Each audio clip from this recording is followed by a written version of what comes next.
লুকোচুরি খেলবে? লুকোচুরি? তুমি লুকাও, আমি ঠিকই তোমাকে খুঁজে পাবো।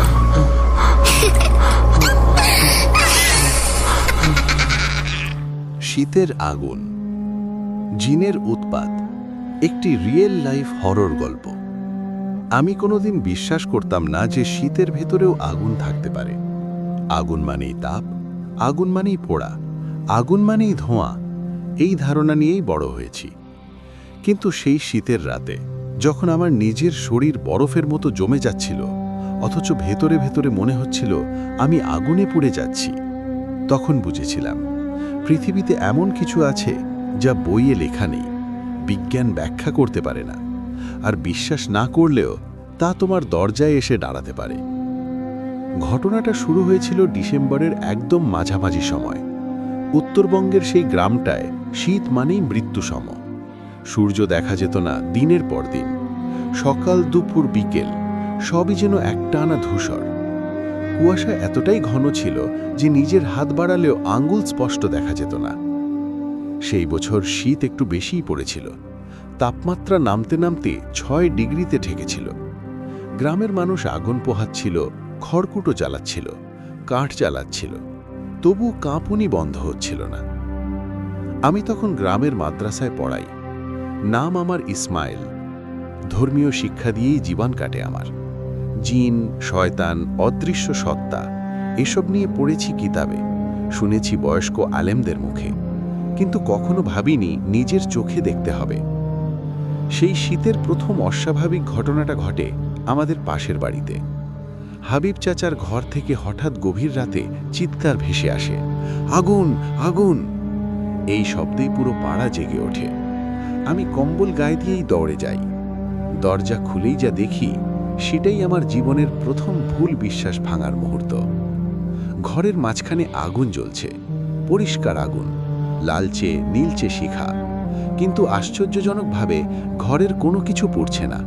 মাদুর, খাট, দেওয়াল সব ঠিক আছে, ধোয়া নেই, গন্ধ নেই, আর সবচেয়ে ভয়ঙ্কর বিষয়, আগুনের পাশে দাঁড়িয়েও গরম লাগছে না, বরং মনে হচ্ছিল যেন ফ্রিজের ভেতর দাঁড়িয়ে আছি। হাবিব চাচা মেঝেতে বসে কাঁপছিল, আগুন থেকে দূরে নয়, একেবারে কাছেই। আমি তাকে ধরে ওঠাতে গেলে দেখি তার শরীর বরফের মতো ঠান্ডা, ঠোঁট নীল, চোখ ফাঁকা।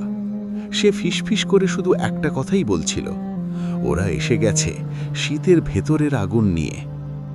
সেই রাতে আগুন আপনা আপনি নিভে যায়, কোনো পানি, কোনো বাতাস ছাড়াই। আমরা ভাবলাম হয়তো চোখের ভুল, হয়তো শীতের কারণে মাথা ঘুরেছে, কিন্তু ভুলটা এখানেই ছিল, কারণ এটাই শেষ ঘটনা ছিল না, বরং শুরু। এর পরের কয়েকদিনে গ্রামে অদ্ভুত অদ্ভুত জিনিস দেখা যেতে থাকে। ভোরবেলা উঠোনে পোড়া পায়ের ছাপ, কিন্তু ছাই নেই। রাতে আগুন জ্বালালে কাঠ পড়ে না, শুধু কালো দাগ পড়ে। কেউ কেউ বলতো কম্বলের ভেতর আগুন জ্বলছে, কিন্তু শরীর জমে যাচ্ছে।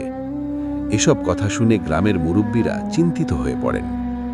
একদিন ফজরের আগে আমি মাদ্রাসায় একা ছিলাম, আজানের প্রস্তুতি নিচ্ছিলাম। হঠাৎ মনে হলো কেউ যেন মাদ্রাসার ভেতর দিয়ে হাঁটছে।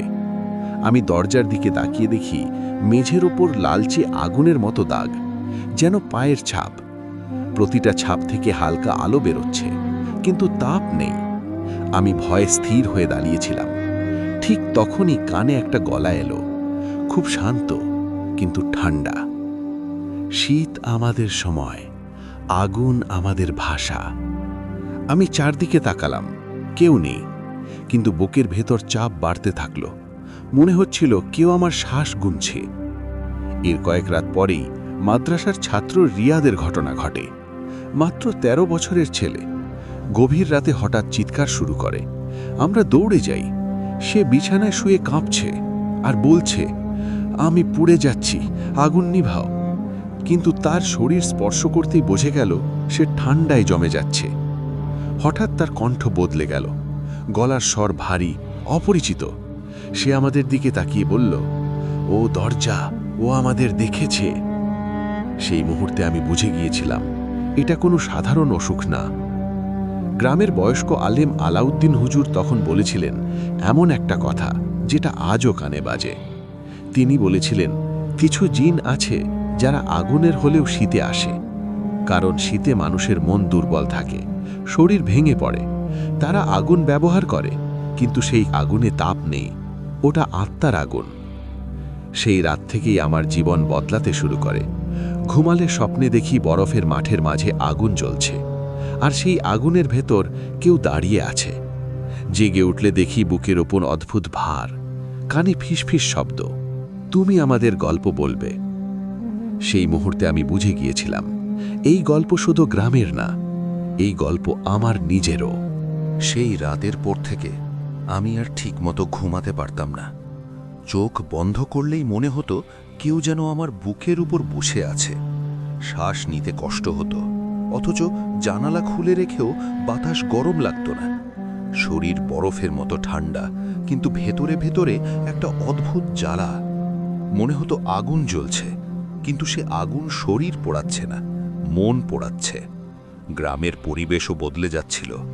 মানুষজন সন্ধ্যার পর আর বাড়ির বাইরে থাকতো না।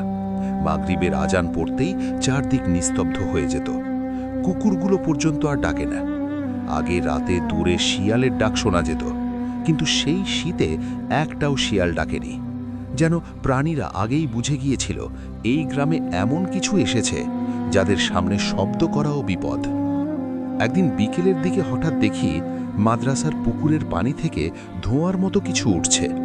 প্রথমে ভাবলাম কুয়াশা, কিন্তু কাছে গিয়ে দেখি পানি ফুটছে না, তবুও হালকা বাষ্প উঠছে। হাত ডুবিয়ে দেখি পানি একদম বরফ ঠান্ডা, অথচ চোখে দেখা যাচ্ছে আগুনের মতো লালচে ঢেউ। ঠিক তখনই পেছন থেকে আলাউদ্দিন হুজুরের কণ্ঠ শুনলাম। তিনি খুব ধীরে বললেন, ওদের নজর পড়েছে এই জায়গায়। আমি ঘুরে তাকাতেই দেখি হুজুরের মুখ ফ্যাকাশে। তিনি এমন ভয়ে ছিলেন যেটা আমি আগে কখনো দেখিনি। তিনি আমাকে আলাদা করে নিয়ে গেলেন, বললেন এই গ্রামে বহু আগে এমন ঘটনা ঘটেছিল। তখনও শীতের সময়, তখনও আগুন দেখা গিয়েছিল, কিন্তু তাপে নয়, ভয়ে মানুষ মারা গিয়েছিল। তিনি বললেন এই জিনেরা মানুষের শরীর চায় না, তারা মানুষের ভয় চায়। যত বেশি ভয়, তত বেশি শক্তি। সেই রাতেই ঘটনা আরও খারাপ হয়ে গেল। এশার নামাজ পড়ে আমি মাদ্রাসায় একা ছিলাম। বাইরে কুয়াশা এত ঘন ছিল যে মসজিদের আলোও ঠিকমতো দেখা যাচ্ছিল না। হঠাৎ মনে হলো কেউ জানালার বাইরে দাঁড়িয়ে আছে, ছায়ার মতো। আমি তাকিয়ে দেখি জানালার কাঁচের উপর হাতের ছাপ, কিন্তু হাতের ছাপটা কালো না, পোড়া দাগের মতো। আমি দোয়া পড়তে শুরু করলাম, কিন্তু যত পড়ছি তত মনে হচ্ছে যেন শব্দগুলো গলা থেকে বেরোচ্ছে না। ঠিক তখনই কানে ফিসফিস করে একটা গলা বলল, আমাদের নাম জানো না, তাই ডাকছ ভুল নামে। আমি ভয়ে পাথর হয়ে গিয়েছিলাম। হঠাৎ দেখি মেঝেতে আগুনের রেখা তৈরি হচ্ছে। আগুন নয়, কিন্তু আলো। সেই রেখা ধীরে ধীরে গোল হয়ে আমার চারপাশে বৃত্ত বানিয়ে ফেলল। আমি বৃত্তের ভেতর আটকা পড়লাম। শরীর জমে যাচ্ছিল, দাঁত কাঁপছিল। মনে হচ্ছিল আমি যদি এক পা নড়াই তাহলে ওই আলো আমাকে টেনে নেবে। ঠিক তখনই দরজা খুলে গেল। মাদ্রাসার ছাত্র রিয়াদ দৌড়ে ঢুকল, কিন্তু সে স্বাভাবিক ছিল না। তার চোখ লাল, মুখে অদ্ভুত হাসি। সে আমার দিকে তাকিয়ে এমন কণ্ঠে বলল, তুমি আমাদের গল্প বলবে, তুমি আমাদের দেখেছ। আমি চিৎকার করতে চেয়েছিলাম, কিন্তু পারিনি। পরের মুহূর্তে কি হয়েছে আমি ঠিক মনে করতে পারি না। শুধু মনে আছে যখন জ্ঞান ফিরল আমি মাদ্রাসার উঠোনে পড়ে আছি। চারপাশে মানুষ, আগুনের দাগ নেই, আলো নেই, কিন্তু আমার বুকের উপর হাত রাখতেই বুঝতে পারলাম ভেতরে সেই জ্বালা এখনো আছে। সেই রাতের পর থেকে গ্রামে একের পর এক মানুষ অসুস্থ হতে লাগলো। কেউ বলতো ঘুমের মধ্যে আগুন দেখছে, কেউ বলতো কেউ নাম ধরে ডাকছে। একজন বৃদ্ধ লোক হঠাৎ বলে উঠেছিল, শীত শেষ হলে ওরা যাবে, কিন্তু কাউকে সঙ্গে নিয়ে যাবে। এই কথাটা সত্যি প্রমাণিত হয়। এক রাতে গ্রামের এক যুবক নিখোঁজ হয়ে যায়। তার ঘর থেকে শুধু পোড়া পায়ের ছাপ পাওয়া যায়, যা ঘরের দরজা পেরিয়ে কুয়াশার ভেতর মিলিয়ে গেছে। কোনো লাশ পাওয়া যায়নি, কোনো চিহ্নও না, শুধু সেই ঠান্ডা আগুনের গন্ধ। আমি তখন বুঝে গিয়েছিলাম এই গল্প এখানেই শেষ হবে না, কারণ ওরা আমাকে ছেড়ে যায়নি। আজও শীত এলেই আমি রাতে ঘুমাতে ভয় পাই। আজও আগুন দেখলে মনে হয় সেটা আগুন না, ওদের চোখ। আর এই গল্প আমি বলছি কারণ ওরা আমাকে বলেছিল, যতদিন গল্প বলা হবে ততদিন আমরা বেঁচে থাকব। সেই নিখোঁজ হওয়ার ঘটনার পর গ্রামটা আর আগের মতো থাকেনি। দিনের আলোতেও একটা অদ্ভুত ভারী ভাব টের পাওয়া যেত। মানুষজন কথা কম বলতো, চোখে চোখ রাখত না। মনে হতো সবাই যেন কিছু একটা জানে, কিন্তু কেউ মুখ খুলতে সাহস পাচ্ছে না। শীত যত বাড়ছিল, সেই অদৃশ্য আগুনের উপস্থিতিও তত স্পষ্ট হচ্ছিল। আমি নিজেও বদলে যাচ্ছিলাম। আগে যেখানে আজানের সময় গলা শক্ত থাকত, এখন সেখানে কণ্ঠ কাঁপত। নামাজ পড়ার সময় মাঝে মধ্যে মনে হতো পিছনে কেউ দাঁড়িয়ে আছে। সেজদায় গেলে মেঝে বরফ ঠান্ডা, কিন্তু বুকের ভেতর আগুনের মতো জ্বালা। এমন অনুভূতি হয় যেটা ভাষায় বোঝানো কঠিন। শরীর ঠান্ডায় জমে যাচ্ছে, অথচ মনে হচ্ছে কেউ ভেতর থেকে পুড়িয়ে দিচ্ছে। এক রাতে আলাউদ্দিন হুজুর আমাকে ডেকে পাঠালেন। তার ঘরে ঢুকতেই বুঝলাম তিনিও ভালো নেই। চোখের নিচে কালি, দাঁড়িতে হাত কাঁপছে। তিনি দরজা বন্ধ করে ধীরে বললেন, এই জিনেরা সাধারণ না, এরা বহু পুরনো। গ্রামের পাশের যে শ্মশানটা এখন পরিত্যক্ত, সেই জায়গাটার নিচে নাকি বহু বছর আগে আগুনের ইবাদত করা হতো। মানুষ নয়, জিনদেরই এক দল সেখানে শক্তি সঞ্চয় করত। শীত এলেই তারা দুর্বল মানুষের মধ্যে প্রবেশ করে। তিনি আমাকে বললেন, ওরা আমাকে বেছে নিয়েছে কারণ আমি দেখেছি আর ভয় পাইনি। ভয় না পাওয়া মানুষকে ওরা দরজা হিসেবে ব্যবহার করে। কথাটা শুনে আমার শরীর কেঁপে উঠেছিল, কারণ আমি জানতাম আমি ভয় পাচ্ছি, কিন্তু হয়তো সেটা ওদের জন্য যথেষ্ট ছিল না। সেই রাতেই সবচেয়ে ভয়ঙ্কর অভিজ্ঞতা হয় আমার জীবনে। আমি ঘুমিয়ে পড়েছিলাম গভীর রাতে। হঠাৎ অনুভব করলাম আমি জেগে আছি, কিন্তু নড়তে পারছি না। চারপাশে অন্ধকার, শুধু দুয়ে কোথাও লালচে আলো। মনে হলো আমি একটা বিশাল মাঠে দাঁড়িয়ে আছি। চারদিকে বরফ, মাঝখানে একটা আগুন জ্বলছে। আগুন না, আলো। সেই আলোর ভেতর থেকে ছায়ার মতো কয়েকটা অবয়ব বেরিয়ে এলো। ওদের মুখ স্পষ্ট না, কিন্তু চোখ দেখা যাচ্ছিল। চোখ নয়, যেন জ্বলন্ত কয়লা। তারা কথা বলছিল না মুখ দিয়ে, কথা সরাসরি মাথার ভেতর ঢুকে যাচ্ছিল। তারা বলছিল, শীত মানুষকে দুর্বল করে, আর দুর্বলতা থেকেই জন্ম নেয় ভয়। ভয় থেকেই আগুন, সেই আগুনই তাদের খাবার। আমি চিৎকার করতে চেয়েছিলাম, কিন্তু গলা দিয়ে শব্দ বেরোয়নি। ঠিক তখনই তারা আমাকে দেখালো গ্রামটার দৃশ্য। একে একে মানুষের ঘর, মাদ্রাসা, পুকুর, সবকিছুর ভেতর সেই ঠান্ডা আগুন। তারা বলছিল, একজনকে নিতে হবে, নইলে আগুন ছড়িয়ে পড়বে। আমি ঘুম ভেঙে উঠলাম ঘামে ভেজা শরীর নিয়ে, কিন্তু ঘাম ঠান্ডা। জানালার বাইরে তাকিয়ে দেখি কুয়াশার ভেতর লালচে আলো নড়ছে। মনে হলো কেউ হাঁটছে, কিন্তু পা নেই, শুধু আলো। পরদিন ভোরে খবর এলো আর একজন নিখোঁজ, এবার একজন বয়স্ক মহিলা। তার ঘরে কোনো আগুনের চিহ্ন নেই, কিন্তু বিছানার ওপর পোড়া হাতের ছাপ। গ্রাম জুড়ে কান্না শুরু হয়ে গেল। সবাই বুঝে গিয়েছিল এটা আর কাকতল নয়। আলাউদ্দিন হুজুর তখন সিদ্ধান্ত নিলেন এই আগুনকে থামাতে হবে। তিনি কয়েকজন আলেমকে ডাকালেন। তারা রাতে মাদ্রাসায় জড়ো হলেন। চারদিকে কোরআনের তিলাওয়াত শুরু হলো। বাতাস ভারী হয়ে উঠল। কুয়াশার মধ্যে হঠাৎ আগুনের রেখা দেখা গেল, মাদ্রাসার চারপাশে ঘুরছে। ঠিক তখনই আমার শরীর আবার জমে গেল। মনে হলো বুকের ভেতর কেউ হাত ঢুকিয়ে দিচ্ছে। আমার মুখ দিয়ে অজান্তেই একটা কণ্ঠ বেরিয়ে এলো। আমার না, একেবারে অপরিচিত। সেই কণ্ঠ বলল, গল্প শেষ হয়নি। সবাই থমকে গেল। আলাউদ্দিন হুজুর আমার দিকে তাকিয়ে বললেন, ওর ভেতর ঢুকেছে।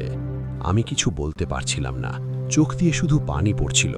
আগুনের রেখা তখন আরও উজ্জ্বল হয়ে উঠল। মনে হলো পুরো মাদ্রাসা জ্বলছে, কিন্তু তাপ নেই। ঠান্ডা বাতাসে দাঁত কাঁপছিল। হুজুররা দোয়া পড়তে লাগলেন। শব্দ বাড়তে থাকল। হঠাৎ একটা তীব্র চিৎকার, মানুষের না, পশুরও না। সেই শব্দে কুয়াশা ছেড়ে গেল। আগুনের আলো এক মুহূর্তের জন্য আকাশ ছুঁয়ে আবার মিলিয়ে গেল। সব থেমে গেল। আমি জ্ঞান হারালাম।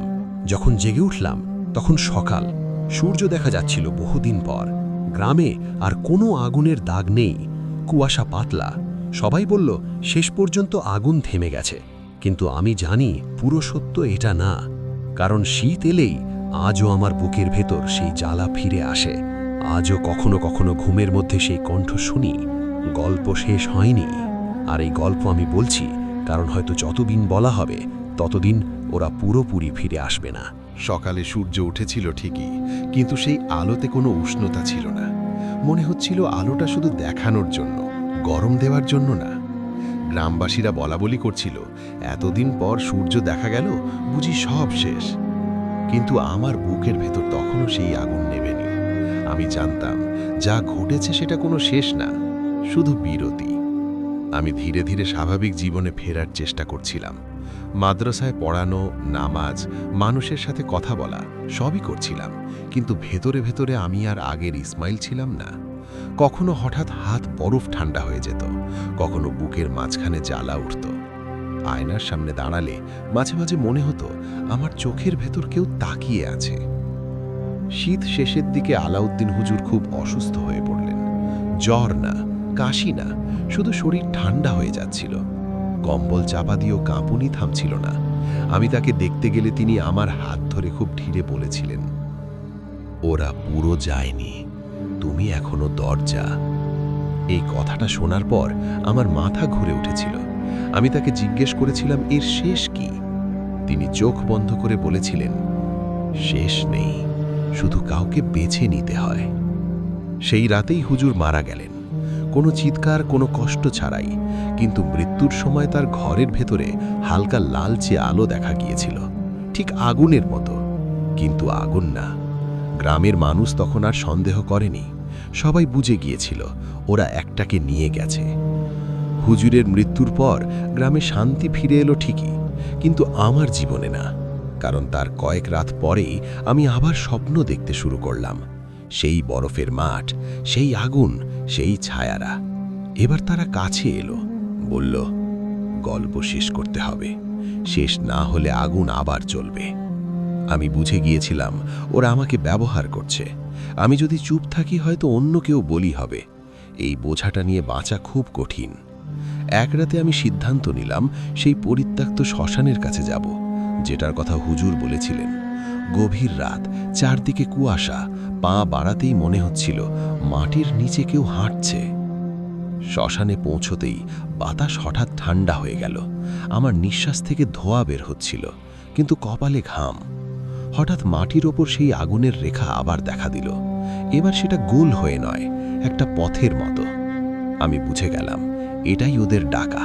আমি সেই আলো ধরে হাঁটতে লাগলাম। শ্মশানের মাঝখানে পৌঁছতেই সব বদলে গেল। কুয়াশা নেই, আকাশ নেই, শুধু অন্ধকার আর আলো। সেই ছায়ারা আবার সামনে এলো। এবার তারা বলল, তুমি আমাদের কণ্ঠ, তোমার ভেতর দিয়ে আমরা থাকব। আমি চিৎকার করে বলেছিলাম, আমি রাজি না। ঠিক তখনই তারা আমাকে দেখালো গ্রামের শিশুদের মুখ, মাদ্রাসার ছাত্রদের চোখ, আগুনের ভেতর দাঁড়িয়ে থাকা মানুষ। তারা বলল, একজন না হলে অনেকজন। আমি ভেঙে পড়েছিলাম। আমার মনে হলো যদি আমাকে দিয়েই ওরা থামে তাহলে হয়তো এটাই নিয়তি।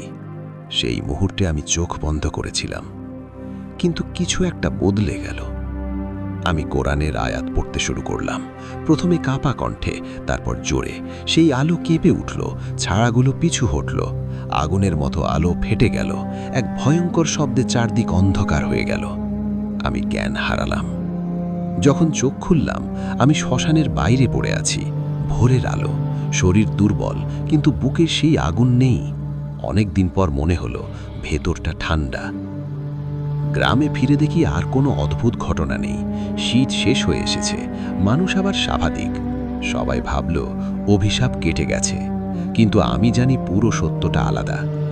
কারণ আজও যখন শীত নামে, যখন কুয়াশা ঘন হয়, আমি আগুন দেখি, কখনো স্বপ্নে, কখনো জেগে। আর মনে পড়ে যায় সেই কথা, গল্প শেষ হয়নি। এই গল্প আমি বলছি কারণ হয়তো একদিন আবার কেউ শুনবে আর আগুন আবার চলবে। যদি কখনো শীতের রাতে আগুন দেখো কিন্তু তাপ না পাও, তাহলে বুঝবে ওরা ফিরে এসেছে। শীত শেষ হয়ে গিয়েছিল বহুদিন।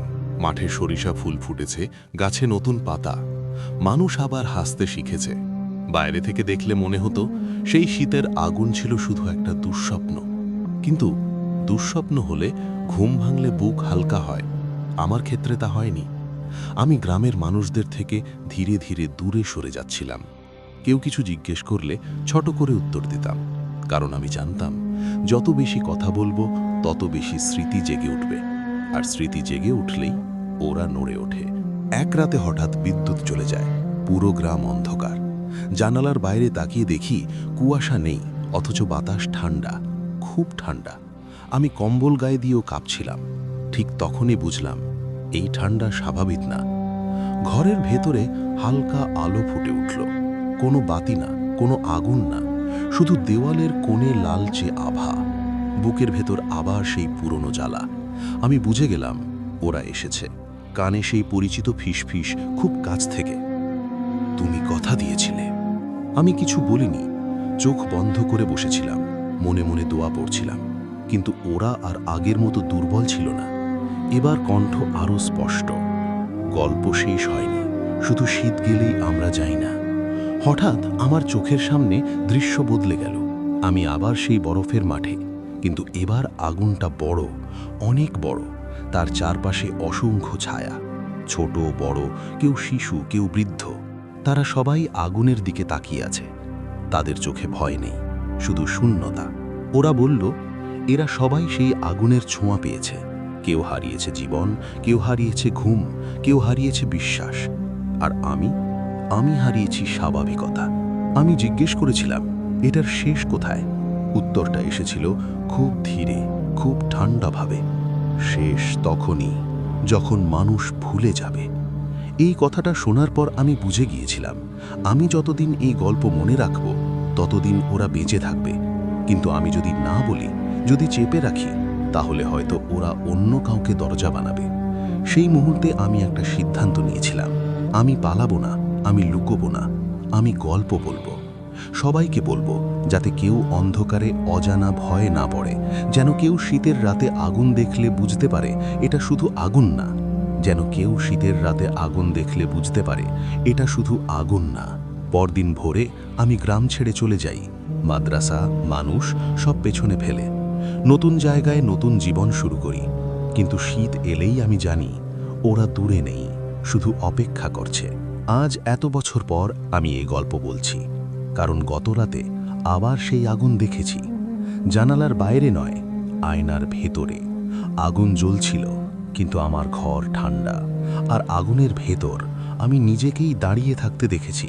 তখন বুঝেছি এই গল্প শুধু আমার না, যে শুনবে সেও এর অংশ হবে। কারণ ভয় ভাগ না করলে ভয় বাড়ে। যদি কখনো শীতের রাতে আগুন দেখো কিন্তু তাপ না পাও, যদি মনে হয় বুকের ভেতর কিছু জ্বলছে অথচ শরীর জমে যাচ্ছে, তাহলে মনে রাখবে তুমি একা না। শীতের আগুন এখনো আছে, শুধু চোখে পড়ে না। আর এই গল্প এখানেই শেষ করছি, কারণ কিছু গল্প শেষ না করাই নিরাপদ। গল্পটা কেমন লেগেছে কমেন্ট করে জানাও। অবশ্যই চ্যানেলটাকে সাবস্ক্রাইব করতে ভুলবেন না। ধন্যবাদ।